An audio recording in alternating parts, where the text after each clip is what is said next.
Elena Hart was used to being invisible at Crestwood High, the kind of girl who slipped through hallways unnoticed, who kept her head down in class, who carried a battered leather notebook against her chest like a shield, and who sat alone at lunch scribbling sketches of things she wished she could be, stronger, faster, fearless. But invisibility never really lasted when predators prowled, and in Crestwood High, the predators wore varsity jackets, cheer uniforms, or designer sneakers, always laughing too loudly at the expense of someone else, always needing a target, and for as long as she could remember, Elena had been their easy prey.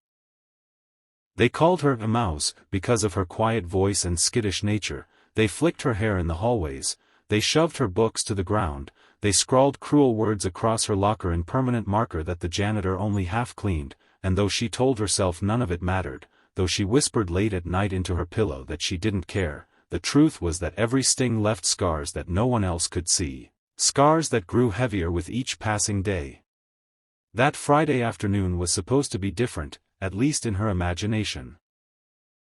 She had stayed after school to sneak into the gym, where she liked to practice climbing the thick rope that dangled from the rafters, not because she wanted to show off, but because she dreamed that maybe, one day, she could have the courage to try out for track or gymnastics, something that would let her body prove it was more than frail, more than weak, and when she climbed, even if only for a few feet, she felt the power of her muscles, the grit in her fingers, the heartbeat that reminded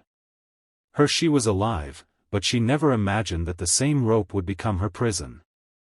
Chad Miller, the school star basketball player with a cruel grin, Lacey Hartman, the sharp-tongued cheer captain who treated cruelty as comedy, and Brent Walker, Chad's hulking sidekick, had lingered behind after practice, their boredom quickly twisting into opportunity the moment they spotted Elena stepping timidly across the glossy hardwood. Well, if it isn't Little Mouse, Chad's voice had cut through the gym, dripping with mockery, and Elena froze, her stomach nodding as she turned to find them advancing, their shadows stretching long in the fluorescent light. "What are you even doing here?" Lacey had sneered, her perfectly manicured nails tapping her phone as if already preparing to record. "This place isn't for losers." Brent blocked the double doors with his broad frame, cracking his knuckles with an eager smile that made Elena's skin crawl, and she stammered something about just leaving, but Chad had already grabbed the coiled rope resting near the bleachers, his eyes glinting with a twisted idea. "Hey," he said, swinging the rope like a lasso, "why don't we see if the mouse can handle hanging out with the big kids, literally?" Lacey burst into laughter, clapping like it was the funniest thing she'd ever heard, and Brent chuckled low, stepping closer as Elena tried to back away, her sneakers squeaking uselessly on the polished floor. Panic rose in her throat, hot and sharp, as she protested, but her words were drowned in their laughter, her struggles no match for Brent's iron grip and Chad's ruthless energy. In moments, they had her wrists bound, her ankles lashed, her cries echoing through the cavernous gym where no teachers lingered, and then with frightening ease, they pulled on the rope, hoisting her up, until she dangled from the rafters like some grotesque ornament. The world tilted and spun as Elena's blood rushed to her head, her hair dangling toward the floor, her arms straining against the rope that cut cruelly into her skin, and her heart hammered as Lacey lifted her phone to record, taunting, "Smile for the camera, mouse. This is going viral tonight." Chad tossed a basketball at the wall near her head, laughing as she flinched, while Brent pushed her so she swayed like a pendulum, her body a toy for their amusement. Shame burned hotter than fear as she realized what they were doing, not just tormenting her, but immortalizing her humiliation for everyone to see, and for one terrifying moment, despair nearly broke her, the thought that this was who she would always be, the victim, the weakling, the invisible girl who only mattered when others wanted entertainment. But then, in that darkest moment, her father's voice flickered in her memory, a voice she hadn't heard since he passed when she was 13, whispering the words he'd said the day he gave her a tiny folding knife to keep in her school bag. "Life will try to tie you down, Ellie, but you've always got to remember, you're stronger than the ropes." The knife.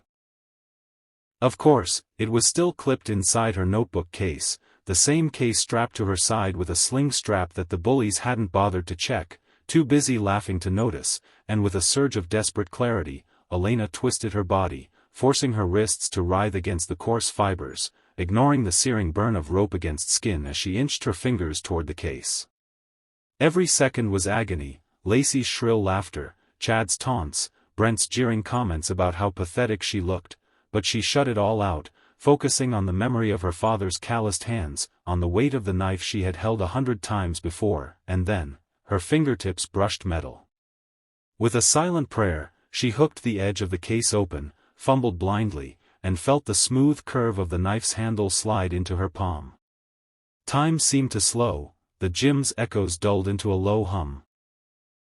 Her heartbeat filled her ears like a war drum, and as Brent shouted, "Hey, swing her harder, let's see if she screams," she pressed the blade against the rope, sawing with all the strength her shaking arms could muster.